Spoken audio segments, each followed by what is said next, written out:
ঘটি বাঙাল এক স্বর, আরজি কর আরজি কর। মমতা বলছে খেলা হবে না, খেলা হবে দিবস হবে কিন্তু খেলা হবে না, ওই জন্য আমরা রাস্তায় নেমেছি।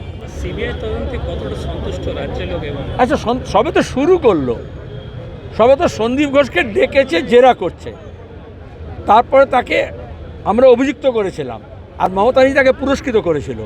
তাহলে যার ছত্র ছায়ায়, পরিষ্কার কথা, ইনভেস্টিগেটিভ জার্নালিজমের কাজ আমাদের নয়। ইনভেস্টিগেটররা ফেল করেছে কলকাতা পুলিশ, প্রথম থেকে একটা নাটক সাজিয়ে করতে চাইছিল। তোমাদের বলবো রিকনস্ট্রাক্ট করো।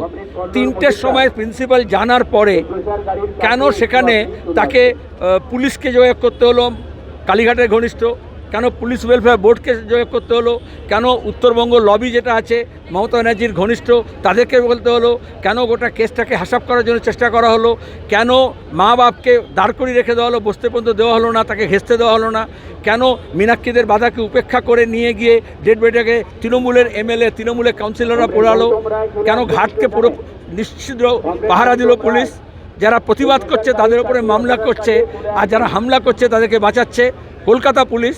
এজন্য এখন সন্দীপকে ঘোষকে রেখেছে, এরপরে স্বাস্থ্য দপ্তরে যারা ওকে ন্যাশনাল মেডিকেল কলেজে নিয়ে গেছিলো, যারা সুরিতা পালকে ওখানে নিয়ে গেছিলো তাদেরকে ধরতে হবে, কারণ অনেকটা সব তার জোড়া আছে। এবং তারপরে পুলিশ কেন প্রথম থেকে, কালকে পুলিশ কমিশনার বলছেন আমরা তো, পুলিশ তো আইন বাঁচিয়ে বলছেন, আমরা তো বলিনি মার্ডার, আত্মহত্যা। কে বলেছে? পুলিশ বলেছে। যেটা বলা হয়নি সেটা কেন নিচ্ছিল নিজের গায়ে? তৃণমূলের মেসেজ পুষের পুলিশ কমিশনার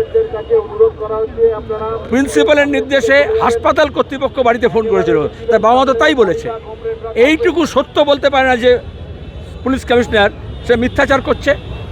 প্রতিদিন বাইরে যে মিছিল হয়েছে, মিটিং হয়েছে, পুলিশের বাধা অতিক্রম করে প্রতিবাদ হয়েছে, সেই ছবি দেখাচ্ছে। আর আমরা প্রতিদিন কেন, মিডিয়া কেন ভেতরে যে গণ্ডগোল হয়েছে তার ছবি দেখাচ্ছে। সিসিটিভি ফুটেজ কারা উধাও করলো, কেন করলো, কেন? চিকিৎসা মমতা ব্যানার্জি বললেন আর জুনিয়র ডাক্তার আন্দোলন করো না, আর তারপরে কয়েক ঘন্টার মধ্যে গিয়ে কেন হামলা হলো, সে তাদের ক্যাম্প ভেঙে দেওয়া হলো। এই সব জবাব দিতে হবে। ইবতদায়ে ইস্ক মে রোতা কে আয়, দেখি আগে আগে হোতা কে আয়। ছাত্র যুব মহিলা নেতা তাদেরকে লালবাজার মানে পুলিশ তাদেরকে ডেকে পাঠাচ্ছে এরকম একটা খবর, এবং তার মধ্যে মীনাক্ষীও রয়েছেন। হাইকোর্ট বলেছে পুলিশকে তোমরা দালালি করছো, তদন্ত করেনি ঠিকমতো, এই জন্য সিবিআই করেছে। এখন ওরা ডাকছে কিসের জন্য ডাকছে? তদন্ত করতে, মমতা কেস সাজানোর জন্য।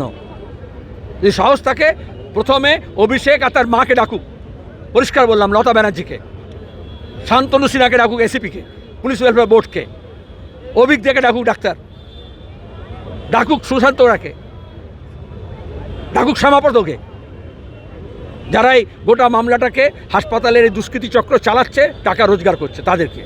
এরা কি যাবে? কেন যাবে? কার হুকুমে যাবে? বিচার করবার জন্য আইন আছে, আইনি পরামর্শ দেওয়ার জন্য আইনবিদরা আছে।